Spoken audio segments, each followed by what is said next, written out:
창세기 15장에서 하나님이 아브라함에게 의롭다라고 인정을 해 주십니다. 그리고 나서 창세기 17장에 와서 아브라함이 할례를 받아요. 그러니까 아브라함 할례 받은 거 이전에 아브라함은 의롭다라는 선언이 먼저 나갔다는 거예요.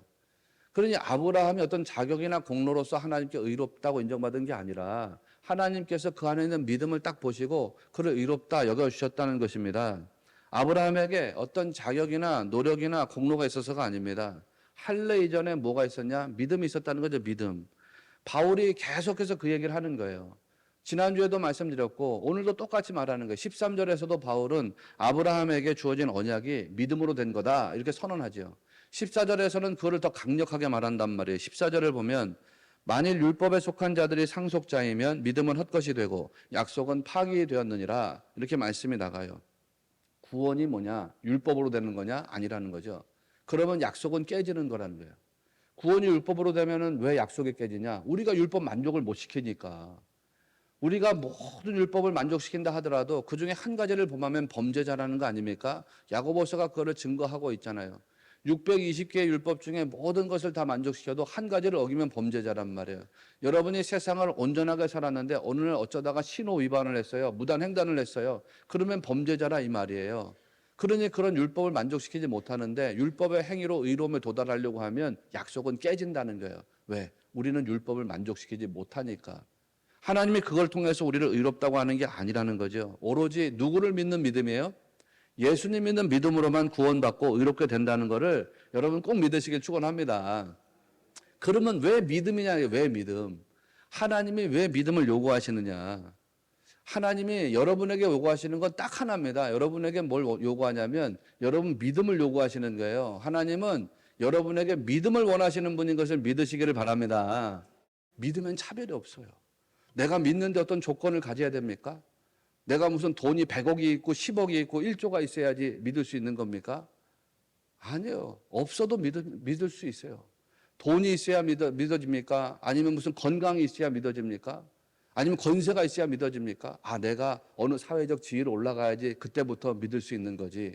아, 내가 그래도 건강해야지 믿을 수 있는 거지. 내가 어떤 직위를 가져야 믿을 수 있는 거지. 내가 어떤 돈을 얼마만큼 가져야 믿을 수 있는 거지. 믿음에는 이런 조건이 아무것도 없습니다. 차별이 없다는 뜻의 믿음.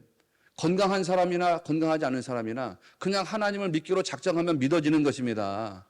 있는 사람이나 없는 사람이나 권세를 가졌든지 못 가졌든지 심지어 많이 배웠든지 덜 배웠든지 내가 믿기로 작정하면 하나님을 믿어지게 되는 거예요. 그 믿음 하나만 보시기 때문에 이게 여러분에게 복음이 되는 것입니다. 차별이 없어요. 얼마나 좋은 거냔 말이에요. 하나님은 나의 과거를 보지 않아요. 전력을 보지 않아요. 나의 육체를 보지 않아요. 나의 소유를 보지 않아요. 나의 건강함을 보지 않아요. 나의 모자람도 보지 않아요. 그냥 내 안에 있는 딱 하나 그 믿음만 보신단 말이에요.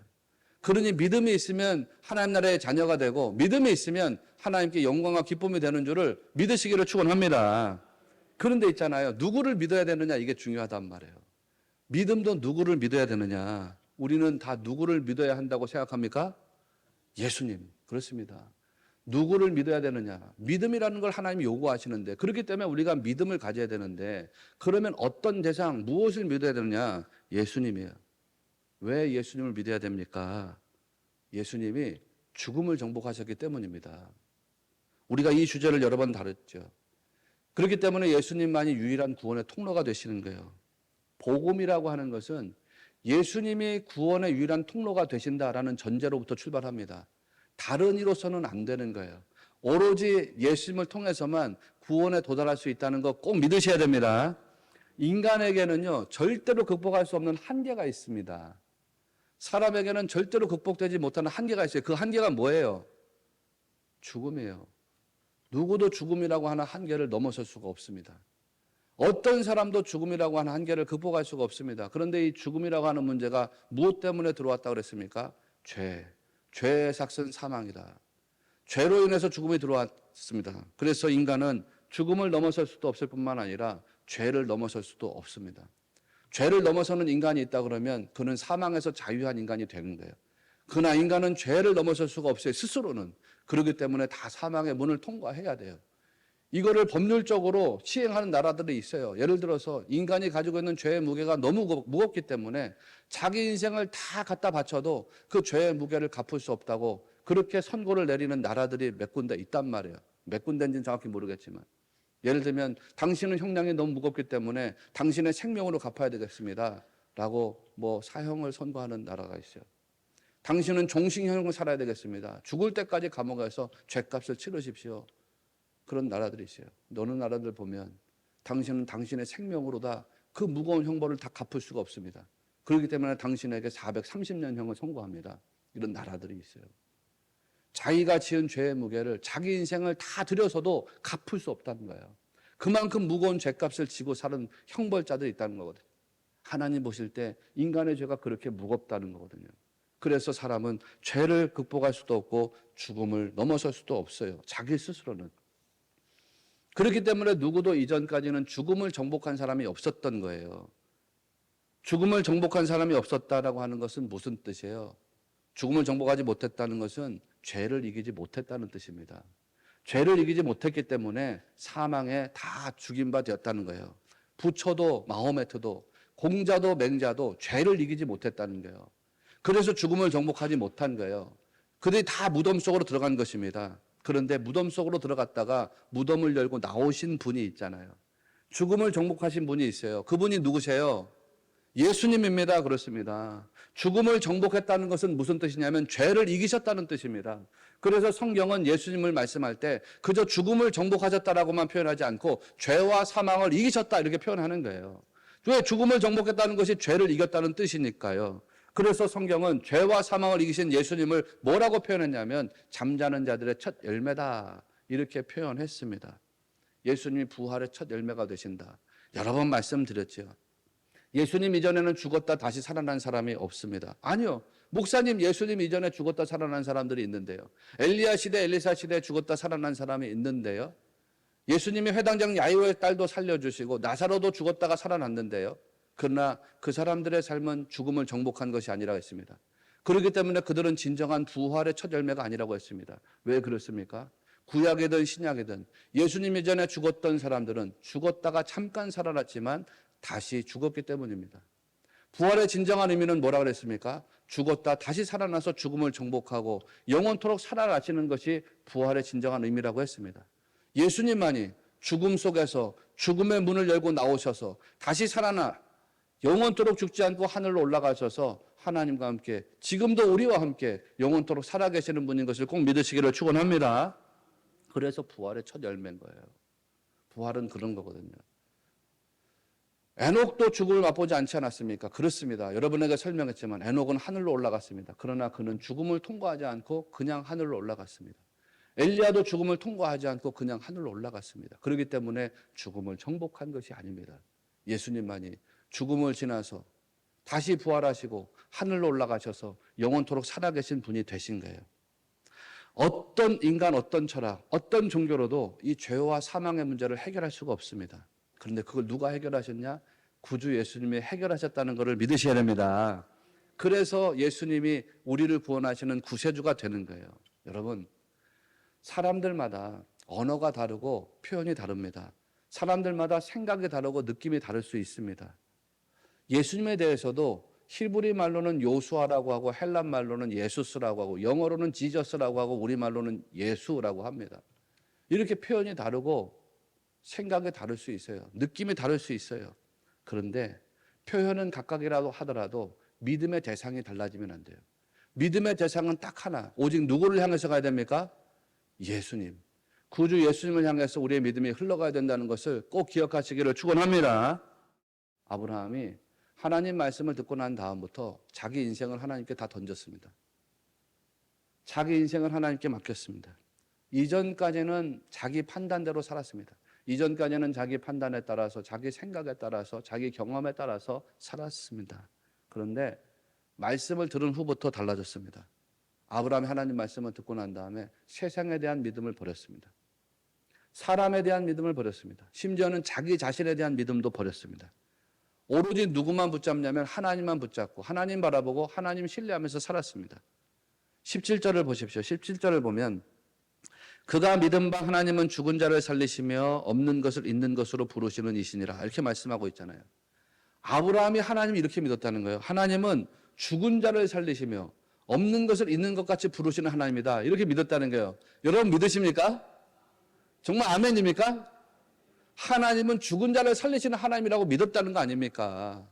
그래서 이삭을 바칠 수 있었던 거예요. 여러분에게 말씀드렸지만 아브라함이 무엇을 가지고 있었기 때문에 부활신앙, 내 아들을 갖다 바쳐도 하나님이 죽은 자를 살리시는 분인 것을 믿었기 때문에 아들을 갖다 바칠 수 있었던 거예요. 하나님은 없는 것을 있는 것 같이 부르시는 하나님이시다. 다른 말로 얘기하면 전능하신 하나님이신 것을 믿었다는 거 아닙니까? 하나님은 뭐든지 할 수 있어. 하나님은 불가능을 가능하게 하시는 분이야. 여러분이 그 하나님을 믿어야 됩니다. 믿음은 그런 것입니다. 18절 말씀을 보십시오. 아브라함이 바랄 수 없는 중에 바라고 믿었다. 이렇게 표현하고 있습니다. 바랄 수 없었단 말이에요. 상황적으로 보면 도무지 바랄 수가 없는 거예요. 여러분 혹시 그런 삶의 지경에 빠지신 분이 있습니까? 바랄 수 없는 상황에 빠져 있는 게 바랄 수 없는 상황. 도무지. 그런데 여러분 그 속에서도 믿음을 지켜냈단 말이에요. 이게 얼마나 어려운 거예요. 바랄 수 없는 그런 상황 속에서도 믿음을 지킨다는 거. 이거 참 쉽지 않잖아요. 그런데 아브라함 그랬다는 거 아닙니까? 보이지 않는 하나님. 그 하나님을 믿는데 바랄 수 없는 중에 바라고 믿었다는 거예요.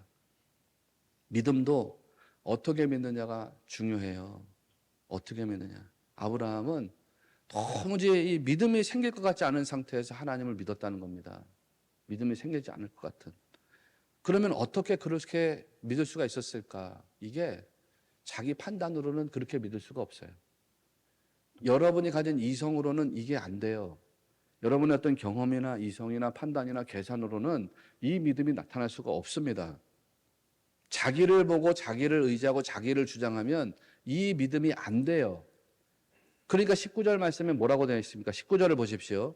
그가 백세나 되어 자기 몸이 죽은 것 같고 사라의 태가 죽은 것 같음을 알고도 믿음이 약해지지 아니하고 이렇게 말씀하고 있죠. 자기를 보면이에요. 자기를 보면 죽은 것 같아요. 그런데 자기를 보면 죽은 것 같은데 그 자기를 봤다는 거예요? 자기를 안 봤다는 거예요? 자기를 보면 죽은 것 같은 거, 자기 아내를 보면 죽은 것 같은 거, 그거를 보는 거예요. 그거를 알고 있습니다. 모르는 게 아닙니다. 이미 자기를 보면 소망이 없다는 걸 압니다. 내 자신을 보니까 소망이 없어. 내 자신을 보니까 도무지 죽은 자인 것 같아. 라는 것을 알고 있다는 거죠. 그런데도 불구하고 믿음이 약해지지 않았다는 거 아닙니까? 그게 가능했던 이유가 뭐냐면 자기를 보지 않았기 때문입니다. 자기를 보지 않고 무엇을 봤어요? 20절을 보세요. 20절. 믿음이 없어 하나님의 약속을 의심하지 않고 믿음이 견고해져서 하나님께 영광을 돌리며 이렇게 말했습니다. 여기 하나님의 약속이라는 표현이 나오죠. 자기를 보면은 믿음이 없어져요. 근데 자기를 보지 않고 무엇을 봤다는 거예요? 하나님의 약속을 봤다는 거예요. 하나님의 약속, 즉 살아계신 하나님 봤다는 것입니다. 여러분, 신앙은 자기를 보는 것이 아닙니다. 신앙은 자기 이성으로 계산하는 거 아닙니다. 신앙은 어떤 자연 법칙 보는 게 아닙니다. 신앙은 오로지 살아계신 누구를 보는 거예요? 하나님 보는 것인 줄을 믿으시기를 축원합니다. 근데 아멘이에요, 이게. 자기 생각이나 자기 상황이나 자기 형편이나 이런 거 보면요. 희망이 없는 게 희망이 없는 거. 사람들이 때때로 이 약속을 의심해서 믿음이 흔들립니다. 상황이 좀 힘들고 형편이 어려워지면 믿음이 흔들릴 때가 있습니다. 나보다 못한 사람이 인생에서 좀 잘 나가는 거 보면 이거 뭐 믿음이 흔들릴 때가 있습니다. 하나님, 난 열심히 신앙생활하고 충성스럽게 살고 있는데 어떻게 저 사람 나보다 못한 사람이 나보다 인생 짱짱이 잘 나가고 높은 자리에 올라가고 어떻게 저럴 수가 있습니까? 뭐 이런 생각이 들어올 때가 있어요. 믿음이 흔들릴 때가 있어요. 저도 그래요. 아, 우리 목사님 믿음이 단단하시구나. 아이, 그렇지 않아요. 저도 진짜 순두부 같아요. 막 흔들리고 요동칠 때가 있단 말이에요. 하나님, 이거 진짜 맞습니까? 이렇게 하는 게 맞습니까? 아, 이 교회가 이게 맞습니까? 우리 성도들이 이게 맞습니까? 나는 이게 맞습니까?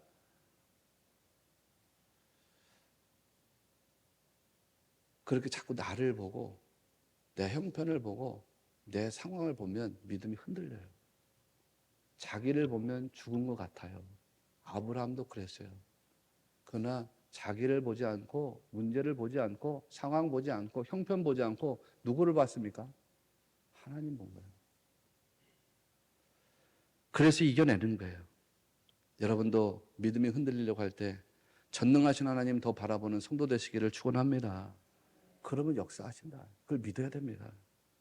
나의 죽은 모습을 바라보는 것이 신앙이 아닙니다. 하나님 바라보는 게 믿음입니다. 여러분, 우리가 살아가다 보면요, 믿음이 흔들릴 만한 일들 얼마나 많이 만납니까? 예를 들어서 열심히 충성 봉사하다가 뭐 다리가 부러질 수도 있고, 열심히 교회 섬기다가 뭐 병에 걸릴 수도 있고, 또 여러분 충성스럽게 신앙생활 하는데 사업이 좀 안 풀릴 수도 있고, 자식이 좀 뭐가 안 될 수도 있고, 뭐 그렇단 말이에요. 예, 그래요. 그러면 넘어지고 실족하는 거거든요. 제가 앞서 아브라함의 믿음을 이야기하면서 아브라함이 하나님께 다 맡겼다고 하지 않았습니까? 근데 그 다 맡겼다고 말씀을 드렸어요. 자기 신뢰를 버리고 오로지 하나님만을 신뢰하는 자로서 거듭났다고 말씀을 드렸어요. 그래서 바울이 로마서 4장 20절에서 아브라함이 믿음이 없어 하나님의 약속을 의심하지 않고 믿음으로 견고해져서 하나님께 영광을 돌렸다라고 말했다고 말씀드렸어요. 그런데 우리 창세기를 공부했지 않습니까? 정말 아브라함이라고 하는 인물이 한결같이 하나님 약속을 딱 붙잡고 따라갔습니까? 아브라함은 단 한 번도 실수하지 않고 단 한 번도 넘어지지 않고 단 한 번도 범죄하지 않았습니까? 아니죠. 아브라함은 자기 아내를 누이라고 2번이나 거짓말했잖아요. 사람을 2번이나 속였습니다. 그 때문에 하나님께 그 사람들이 큰 재앙을 받았습니다.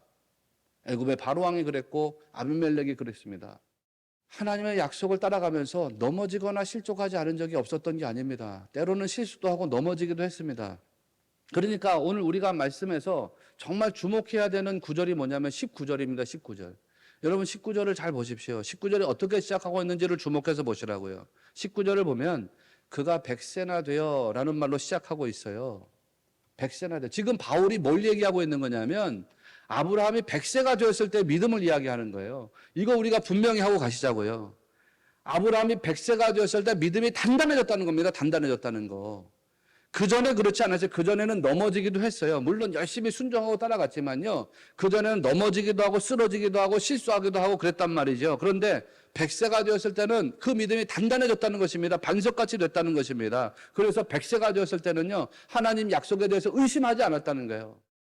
아브라함이 넘어졌다고 해서 그 땅바닥을 바라보면서 울고 탄식하고 원망하고 절망한 것이 아닙니다. 넘어졌을 때 하나님을 다시 바라본 거예요. 넘어졌을 때 쓰러졌을 때 하나님 바라본 거예요. 하나님 바라보면서 다시 일어날 수 있었던 것입니다. 여러분 이게 핵심입니다. 여러분도 신앙생활하다가 넘어질 수 있단 말이에요. 실수할 수 있습니다. 오늘도 은혜 받았다라고 말하고 집으로 가가지고 일주일 동안 살면서 하나님 앞에 범죄할 수 있습니다. 잘못된 길 갈 수 있습니다. 성도가 성도들끼리 만나가지고 불화할 수 있습니다. 여러분 집사님, 권사님, 장로님하고 목사님하고 부딪혀가지고 갈등이 일어날 수 있고 다툼이 일어날 수 있고 싸움이 일어날 수 있단 말이에요. 그렇게 우리가 인생 살아가면서 넘어지고 쓰러질 수 있단 말이에요. 그런데 그래 넘어지고 쓰러졌을 때 넘어졌다고 땅바닥 바라보면서 울지 말라는 거예요. 땅바닥 바라보면서 울지 말고 하나님 바라보면서 울라는 거예요. 땅바닥 바라보면서 원망하고 불평하지 말고 하늘을 바라보면서 하나님께 소망 두라는 거예요. 다시 바라봐, 다시 바라보라. 다시 붙잡고 일어서라는 거예요. 실수했어요. 넘어졌어요. 다툼이 일어났어요. 불화가 일어났어요. 그러면 십자가 다시 바라보라. 십자가. 십자가의 약속. 내가 너를 위해서 피 흘렸잖아. 내가 너를 위해서 내 생명을 다 줬잖아. 아브라함이라는 인생이 한 번도 넘어진 적이 없는 인생이 아니라 아브라함은 인생을 보니까 100세가 되었을 때 반석 같은 믿음이 됐다는 겁니다. 100세가 됐을 때 단단해졌다는 겁니다. 어떻게 단단해질 수 있었던가 생각해 보니까 넘어질 때마다 하나님 바라보면서 다시 일어났다는 것입니다. 넘어질 때마다 하나님의 약속을 붙잡고 다시 일어났다는 것입니다. 여러분 믿음이라는 게 절대로 넘어지지 않는 게 아닙니다. 나는 믿음이 있어 절대로 넘어지지 않아야지. 그런다고 넘어지지 않는 게 아닙니다. 신앙생활 하다가 여러분 넘어질 수 있습니다. 사람 때문에 넘어질 수 있고요. 저 때문에 넘어질 수 있어요. 죄송하지만 나 때문에 목사님 때문에 실족해가지고 실망해가지고 교회 가기 싫어. 이럴 수도 있고요. 사업이 잘 안 풀려가지고 인생이 잘 안 풀려가지고 건강 문제 때문에 가정에 어려운 일이 들어와가지고 환난과 질병 때문에 그래서 넘어질 수 있단 말이에요. 그런데 넘어졌을 때 십자가를 바라보고 다시 일어나는 성도 되시기를 축원합니다. 하나님 바라보고 하나님 약속 붙잡고 다시 일어나는 성도 되시기를 축원합니다. 맥스 루케도 목사님이 말했단 말이에요. 우리에게 질병과 고통과 시련이 왔을 때 why, 왜라고 묻지 마라. what, 무엇이라고 물어라. 사람들이 어려운 일 당하면 자꾸 왜라고 질문한대요. 왜? 하나님, 왜 내게 이런 질병을 주셨습니까? 왜 내게 이런 시련을 주셨습니까? 왜 우리 가정에 하필이면 이런 어려움이 들어오게 되었습니까? 왜? 자꾸 왜? 그 물음을 버리라는 거예요. what, 무엇을 물어 무엇? 하나님, 이 질병을 통해 가지고 나의 무엇을 바꾸려고 하십니까? 이 고난을 통해서 나의 무엇을 바꾸려고 하십니까? 이 시련과 환난을 통해서 내 무엇이 바뀌기를 원하십니까? 하나님 바뀌기 원하시는 거 있으면 내가 아멘하고 변화되겠습니다. 내 안에 있는 무엇가 바뀌기를 원하십니까? 우리 가정에 무엇가 바뀌기를 원하십니까? 무엇? 그 믿음을 가지고 가야 해요. 그럴 때 우리가 넘어졌다가 다시 일어날 수 있어요. 아브라함이 그랬어요. 자기는 실수했는데 하나님 약속 없어지지 않는다고 믿었어요. 자기는 넘어졌지만 하나님 약속은 넘어지지 않는 것이라고 믿었어요. 그래서 그 약속을 다시 붙잡고 일어난 거예요. 하나님 내게 주신 약속은 사라지지 않아. 이 약속은 없어지지 않아. 이 약속은 거꾸로지지 않아. 그 약속을 붙잡고 나는 넘어지지만 하나님의 약속은 절대로 기둥처럼 서 있는 거야. 그 약속을 붙잡고 일어난 거예요. 그래서 바울이 말하는 거예요. 넘어졌지만 다시 일어나. 20절 말씀에서 믿음이 없어 하나님의 약속을 의심하지 않고 믿음으로 견고해져서 하나님께 영광을 돌렸다. 그렇게 아브라함의 믿음이 단단해진 거예요. 견고해진 거예요. 견고해진 거. 단단해진 거. 처음부터 단단한 것이 아니라 100세가 되었을 때 단단해졌단 말이에요. 여러분도 넘어지면 계속 일어나는 성도 되십시오.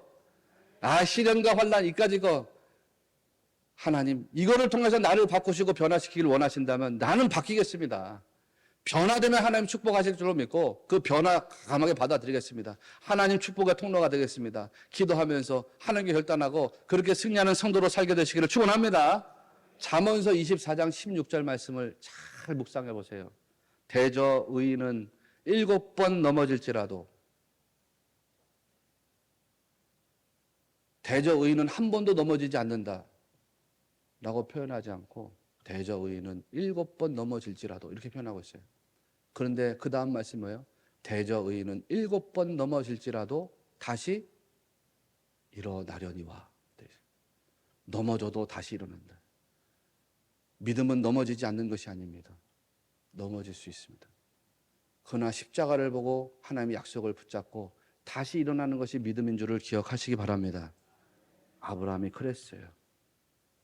아브라함이 그렇게 하나님 따라갔어요. 약속을 믿었고 하나님 말씀을 붙잡았어요. 그러니 모든 반대되는 상황을 맞이할 때, 즉 자기를 바라보면 죽음과 같은 상황인 것을 바라볼 때, 그때에도 하나님 약속을 붙잡고 말씀에 의지했어요. 21절을 보십시오. 약속하신 그것을 또한 능히 이루실 줄을 확신하였다. 약속을 확신했다는 거예요. 약속. 성도의 신앙이 이와 같아야 됩니다. 넘어져도 다시 약속을 의지해서 일어나는 겁니다. 그래 우리 믿어야 되는데 이 믿음이 참 세상 살아가는데 우리에게 필요하고 중요한 건데 그 믿음 한결같이 붙잡고 하는 게 참 힘들구나. 연약하구나. 믿음으로 가정의 화목을 이루어야 되고 평화를 이루어야 되는데 믿음으로 교회 부흥의 도구가 돼야 되는데 믿음으로 직장 생활에서 내가 직장의 선교사로서 살아갈 수 있어야 되는데 자꾸 꼬꾸라지고 실패하고 넘어지는구나. 그렇게 넘어질 수 있어요. 7번이 넘어져요. 7번. 완전수 7이란 말이에요. 그래도 다시 일어나는 게 의인이에요. 넘어졌다가 일어나지 못하면 의인이 아닌 거예요. 넘어졌다가 일어나면 의인인 거예요. 하나님 붙잡고 일어나면 믿음의 백성인 거예요. 하나님 붙잡고 일어나면 하나님의 자녀인 거예요. 하나님 말씀 붙잡고 일어나면 하나님의 거룩한 삶을 살게 하시는 하나님의 일꾼 되는 거예요. 그거예요. 아브라함 그런 믿음을 가지고 치열하게 고민하고 치열하게 싸우고 치열하게 씨름하고 다시 일어난 거예요. 다시 일어난 거. 약속을 기다리면서 그렇게 살아간 거예요. 그랬더니 100세가 되었을 때 믿음이 반석에 세워지더라는 거예요. 목사님 믿음 반석입니까?